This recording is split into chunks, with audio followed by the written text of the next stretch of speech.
Bueno, el día de hoy vamos a presentarles una espeluznante historia de terror contada de generación tras generación por víctimas que han sido atacadas por un monstruo llamado prejuicio. Todo empezó desde que su cómplice, alias la heteronormatividad, instauró un chip en la gran mayoría de individuos de nuestra sociedad, ocasionando de esta manera un sesgo. El sesgo heteronormativo son aquellos comportamientos, actividades y atributos que una sociedad determinada, en una época determinada, considera apropiados para hombres y mujeres. Esta es una construcción social y cultural que asigna a las personas unos roles y unas conductas esperadas dependiendo de si se es hombre o se es mujer, favoreciendo de esta manera las relaciones heterosexuales, las cuales son consideradas como normales, naturales e ideales, y son preferidas sobre relaciones del mismo sexo o del mismo género. Esta misma heteronormatividad se compone de reglas jurídicas, sociales y culturales que obligan a los individuos a actuar conforme a patrones heterosexuales dominantes e imperantes, poniendo a un lado aquellas sexualidades y expresiones identitarias que desafían las normas tradicionales de género. Como consecuencia de esto, nace la discriminación basada en género y la violencia basada por prejuicio. La primera de estas es toda acción u omisión de una persona o grupo de personas que busca excluir, rechazar o generar un trato desigual. Por el contrario, la discriminación basada en género se presenta cuando el trato diferenciado tiene como motivo la no correspondencia de las personas con las normas sociales que dictan las relaciones de sexo, género y deseo. Lo anterior trae como consecuencia que quienes no comparten esas características generadoras de poder sean percibidos como inferiores, situación que se acompaña de actitudes de exclusión, rechazo, censura, prejuicios, estereotipos, deshumanización, invisibilización e instrumentalización para alcanzar propósitos anhelados por quienes ostentan su dominancia y su sistema imperativo. A partir del 2011, mediante la ley 1482, la discriminación es delito en Colombia. Por su lado, la violencia por prejuicio son aquellas agresiones que se encuentran motivadas por el incumplimiento al orden cultural establecido de sexo y género, considerando que los hombres son superiores a las mujeres, que las relaciones heterosexuales son las únicas y legítimas y que existe solamente una correspondencia biológica entre los genitales, el sexo y el género. Esta violencia busca reafirmar dos cosas. La primera es el mantener a estas personas en una posición subordinada, puesto que su diferencia se considera tolerable y necesaria para mantener el orden social, es decir, un uso jerárquico de la violencia. Y la segunda es eliminar a estas personas cuando se considera que su diferencia es intolerable y contraria al orden social, es decir, un uso excluyente de la violencia. De allí que la violencia por prejuicio hacia las personas pertenecientes a la comunidad LGBTIQ+,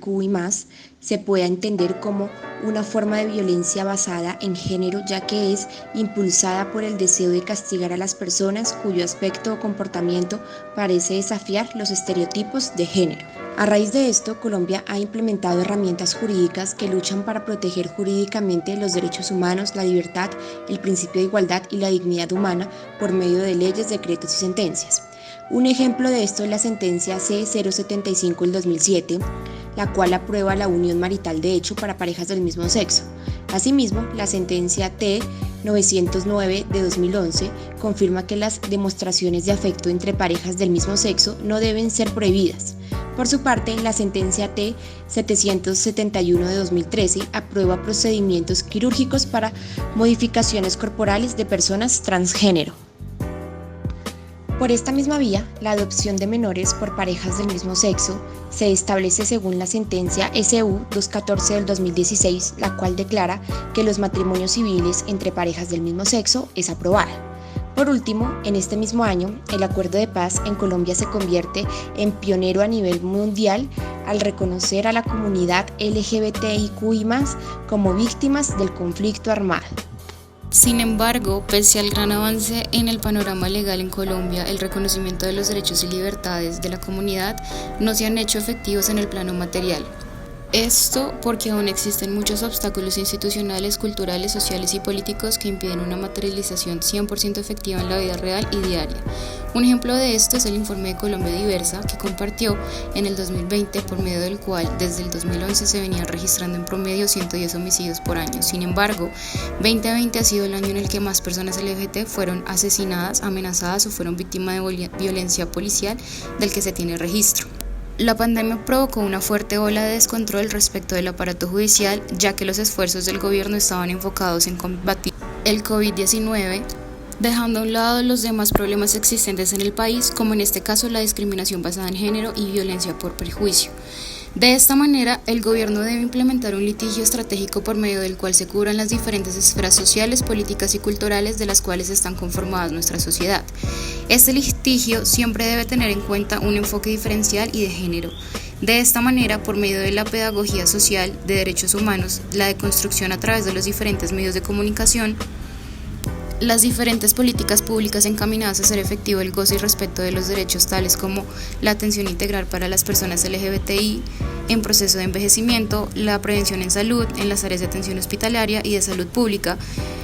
la promoción de ambientes laborales incluyentes tanto en el sector público como en el privado, la identificación, promoción y difusión de expresiones artísticas, patrimoniales y culturales de los sectores LGBTI, el acceso igualitario a servicios de recreación y deporte y a espacios públicos de recreación y demás se lograrían deconstruir el modelo tradicional heteronormativo que atenta contra la dignidad, libertad e igualdad no solo de las mujeres, sino también de toda la comunidad LGBTI+, que no encaja dentro de los estándares tradicionales de la relación entre genitales, sexo y género.